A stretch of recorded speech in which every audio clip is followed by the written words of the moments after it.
के बच्चों को भोजन नहीं दे पाई तो मेरे बच्चे भूख से तड़प तड़प कर मर जाएंगे। चाहे कुछ भी हो जाए, मुझे कहीं न कहीं से भोजन का जुगाड़ तो करना ही होगा। टुनटुनी हरिया तोता के घर भोजन मांगने के लिए जाती है। तब तक आप लोग कमेंट पे बताएं 49 - 9 कितने होते हैं। हरिया भैया, ओ हरिया भैया, दरवाजा खोलो, मेरे बच्चे भूखे हैं। बारिश में भोजन लाने भी नहीं जा पाई, थोड़ा बहुत मेरे बच्चों के लिए दे दीजिए। मैं तुम्हें भोजन कहाँ से दूं? टुनटुनी, मैं भी तो बारिश की वजह से ही 2 दिनों से घर पर बैठा हूँ। घर में पड़े पड़े मेरे सारे मिट्टी के बर्तन खराब हो रहे हैं। अगर तुम्हें भोजन चाहिए तो मेरे इन बर्तनों को बेच दो और फिर मैं जो पैसे दूंगा और उससे तुम अपने बच्चों के लिए भोजन खरीद लेना। लेकिन हरिया भैया, चारों तरफ पानी भरा हुआ है, मैं बर्तनों को बेचने कैसे जाऊंगी? तुम अपने घर जाओ। अगर तुम मिट्टी के बर्तन बेचने नहीं जाओगी तो वैसे भी तुम्हारे बच्चे भूख से तड़प तड़प कर मर जाएंगे। मेरी मानो तो बारिश की चिंता मत करो, अपने बच्चों की।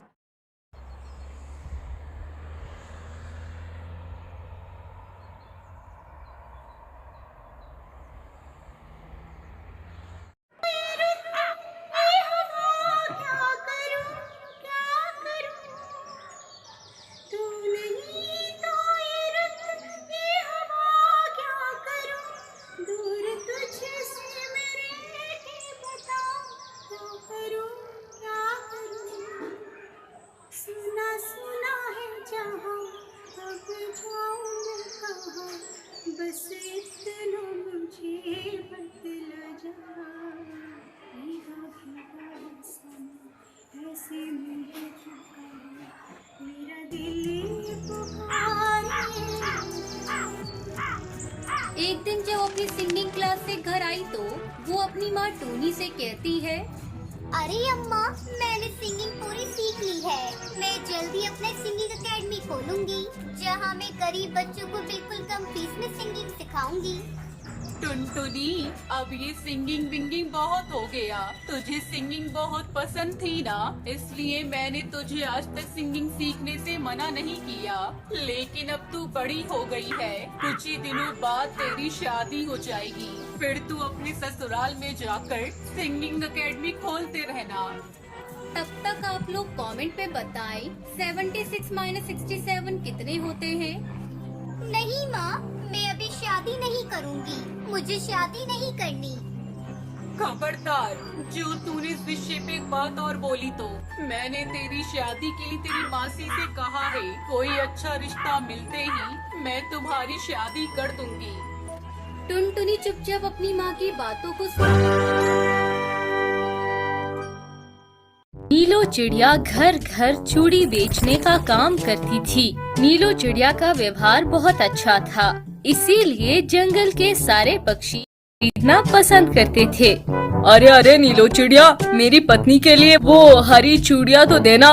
अरे मिट्ठू भाई, आपका तो रंग भी हरा होता है, तो हरी चूड़िया आप पर जचेंगी नहीं। आप ये लाल और पीली चूड़िया खरीद ले। अरे ये तो मैंने सोचा ही नहीं, अच्छा हुआ जो आपने मुझे ये बता दिया। फिर मिट्ठू तोता चूड़ी खरीद कर वहाँ से चला जाता है। शाम होने तक नीलो चिड़िया की सारी चूड़ियाँ बिक जाती हैं और वे अपने घर चली जाती हैं। करवा चौथ का त्योहार आने वाला है, मेरी चूड़िया हर बार कम पड़ जाती है, क्यों ना इस बार मैं ढेर सारी चूड़िया बनाकर रख दूं। परंतु मेरी जगह पर कौन चूड़िया बेचेगा फिर? ऐसा सोचकर नीलो चिड़िया चूड़िया बनाने लगती है और उन्हें अगली सुबह बेचने के लिए चली जाती है। और तभी उसे कालू कौवा नजर आता है। अरे छोटी चिड़िया, मेरा मजाक मत उड़ाओ, मैं बहुत जल्दी कोई ना कोई काम ढूंढ लूंगा। अरे नहीं नहीं कालू भैया, मेरा वो मतलब नहीं था, मैं तो बस ऐसे ही पूछ रही थी कि आपके पास कोई काम धंधा है या नहीं। अरे नहीं नहीं, अभी तो मेरे पास कोई काम नहीं है। अगर आप मुझे कोई काम दिला दे तो आपकी बहुत ज्यादा मदद होगी।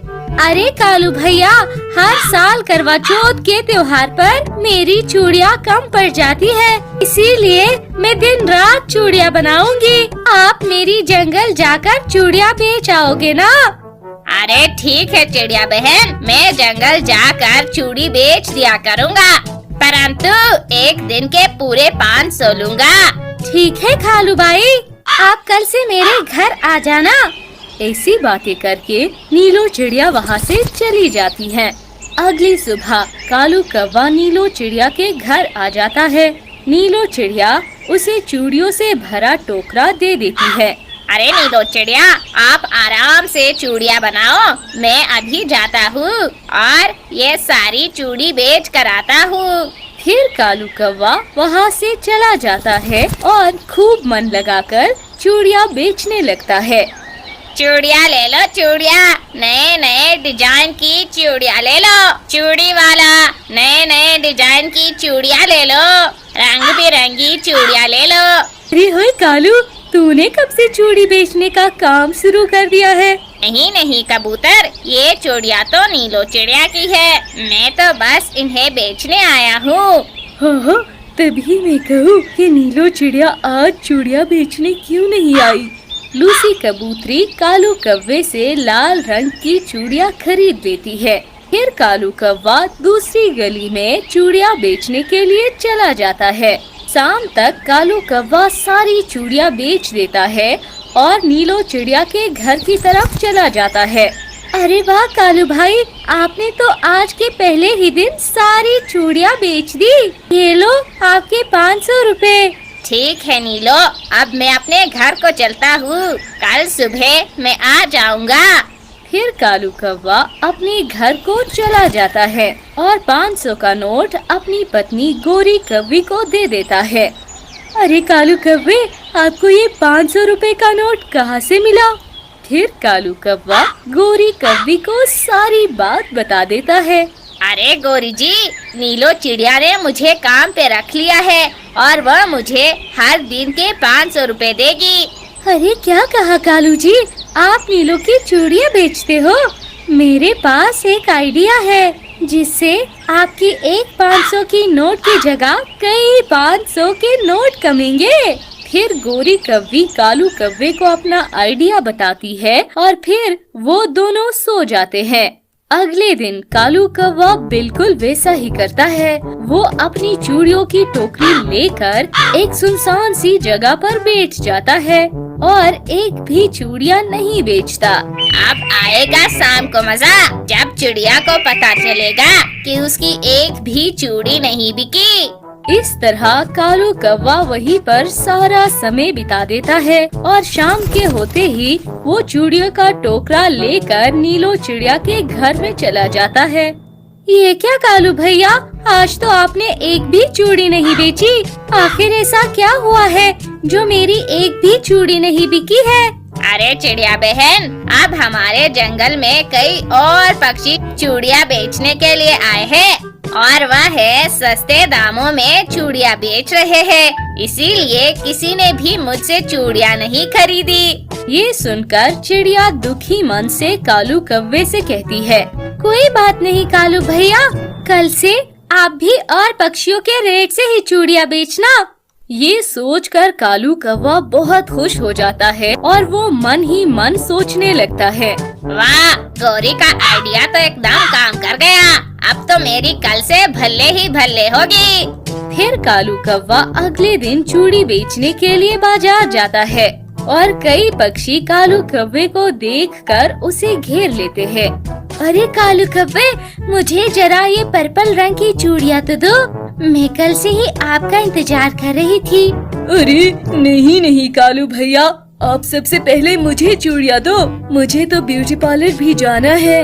ऐसे ही उन दोनों पक्षियों में झगड़ा हो जाता है और कालू कौवा मन ही मन सोचने लगता है, अरे अगर चूड़ियों के दाम ज्यादा कर दिए जाए तो भी सारी चूड़ियाँ आराम से बिक जाएंगी। ठीक है, मैं आप सभी को जल्दी जल्दी चूड़ियाँ देता हूँ, परंतु अब चूड़ियों के दाम पहले से ज्यादा हो गए हैं। अब जिसे भी चूड़ी खरीदनी है वो मुझे बताए, मैं जल्दी से पैक कर देता हूँ। ठीक है कालू भैया, आप मुझे 2 दर्जन चूड़ियाँ दो और ये लो आपके पैसे।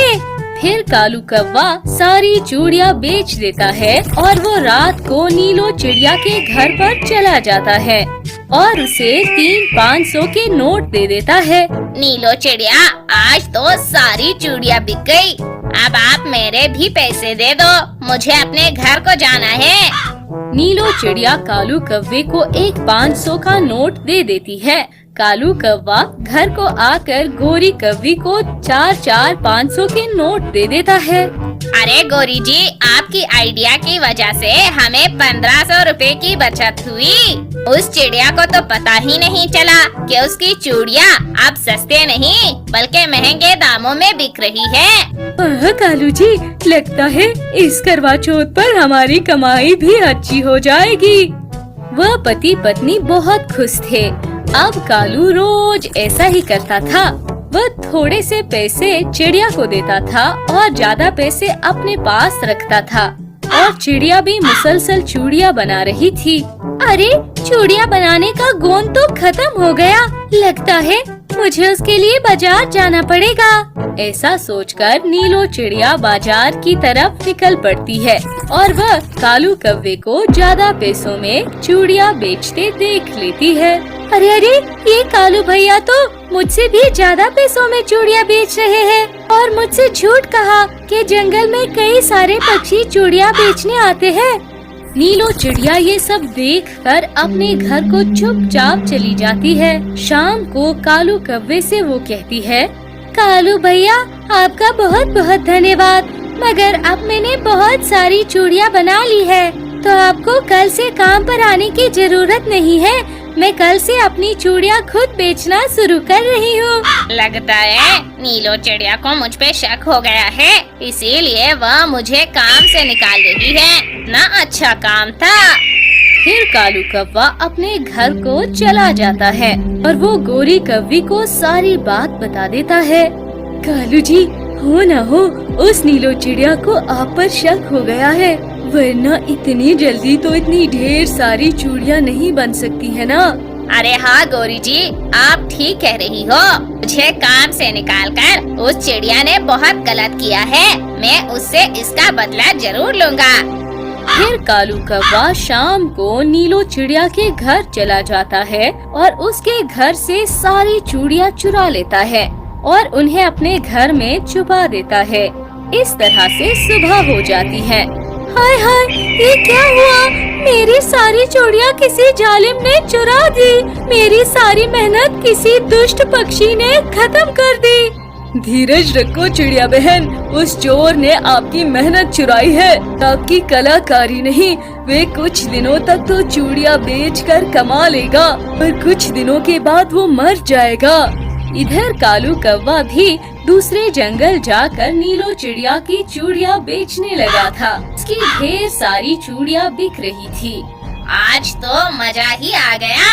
अब तो ये सारे पैसे मेरे अकेले के हैं। अब मुझे उस चिड़िया को एक भी रुपया नहीं देना पड़ेगा। गोरी इतने सारे पैसे देखकर बहुत खुश होगी।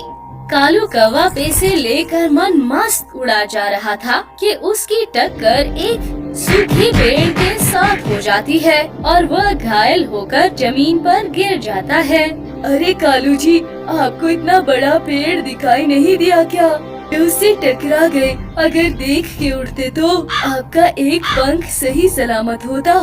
गोरी की ये बात सुनकर कालू कौवे के होश उड़ जाते हैं। अरे क्या कहा? मेरा पंख टूट गया है। क्या अब मैं कभी उड़ नहीं सकता हूँ? हाँ कालू जी, अब आप कभी भी उड़ नहीं पाओगे। और आपके वो चूड़ी बेचने वाले पैसे कहाँ है? लगता है गौरी जी, जहाँ पर मेरा एक्सीडेंट हो गया है, शायद पैसे भी मेरे वहीं पर गिर गए थे। अब तक तो वे पैसे कोई ले भी गया होगा। कालू जी, लगता है आपको उस चिड़िया का श्राप लग गया। आपको चोट भी लगी और रुपए भी हमारे पास नहीं रहे। गौरी जी, लगता है मैंने नीलो चिड़िया की सारी चूड़ियाँ चुराकर बहुत गलत किया है। कालू और गोरी अपने किए पर पछता रहे थे